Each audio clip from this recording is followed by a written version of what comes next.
Hey, what's up guys, Jackson here with Toasty DIY, and today we're doing a on the side of the road repair pretty much. We got a 2008 3.7 liter V6 Jeep Grand Cherokee, and I believe this video will cover 2005 to about 2010. Alright, so that looks like it's going to be a 10 millimeter. Yep. And, you know, this isn't exactly a video to tell you exactly how you know if your alternator's gone bad, but I'll tell you exactly how I figured this one out. It was very easy. This is my grandpa's car. He was driving to Lowe's, and he said, you know, while he was driving, his battery light came on. He's like, oh, you know, I think my battery might be bad. And instantly I'm like, that's not usually the case. So we just got the negative side of the battery disconnected. So now we can safely work on the vehicle all day, every day, have no problems. So first things first, I'm just going to go ahead and take off the connections first. So this is a little bit bigger than I was thinking. It looks more like a 13 or a 12. So I think I'm just going to use a wrench for that. Looks like it'd be a little easier. A gear wrench would be even easier, actually. Yep, 13. We're on the money. All right, so go ahead and get that nut off here. And I'm probably just going to set everything right on top of the cover here. Just be really careful, guys, not to lose or drop stuff.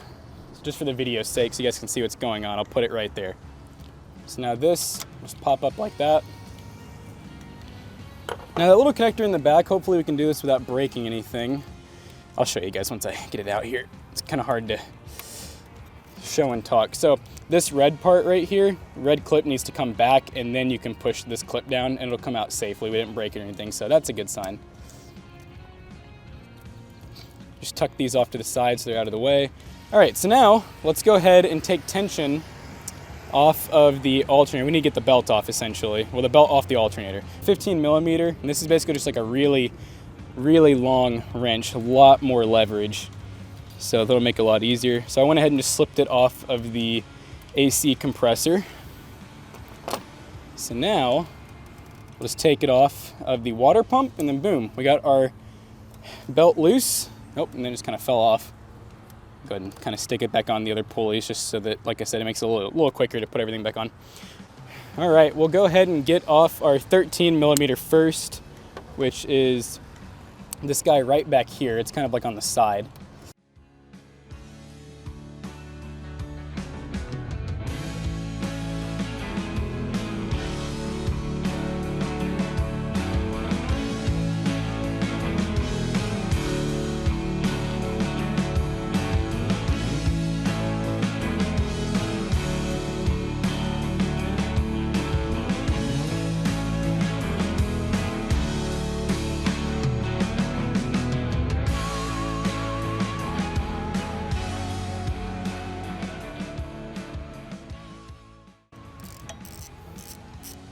That one was not a fun one.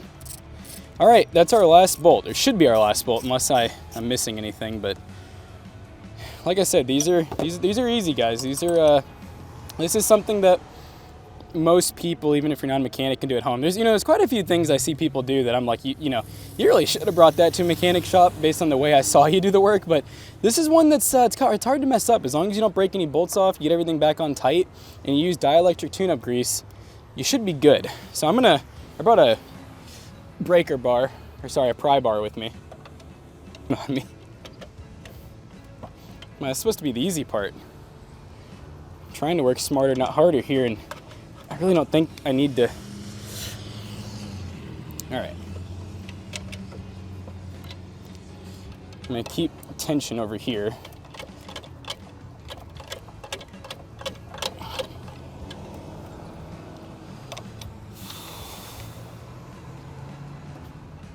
There we go. See what I tell you guys, I knew we could do it without taking off that box.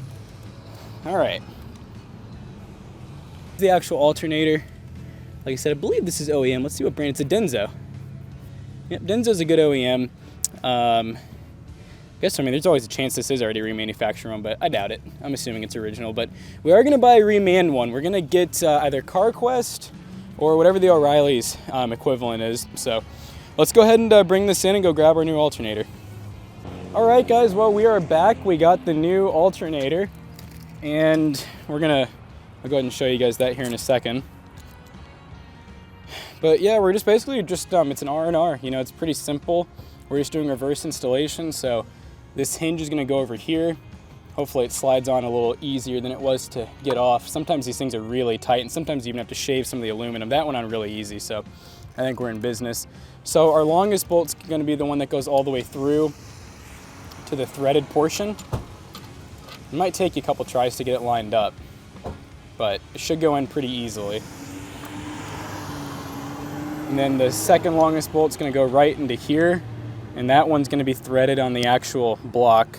And our third one's gonna go right in here, also into the block.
I did end up having to take the battery home. It was down to about 10 volts, and even having my truck hooked up to jump it, it still wasn't giving it enough. So battery could be bad as well now. You know, if it's not a deep cycle battery, they're not meant to be drained. Once you drain them a few times, you can end up warping the plates in between the cells and everything and having a bad battery. So I'm trying to charge it at home with a good smart charger. So hopefully that'll work. But yeah, alternator definitely replaced and good to go now. Hope you all enjoyed. See you all later.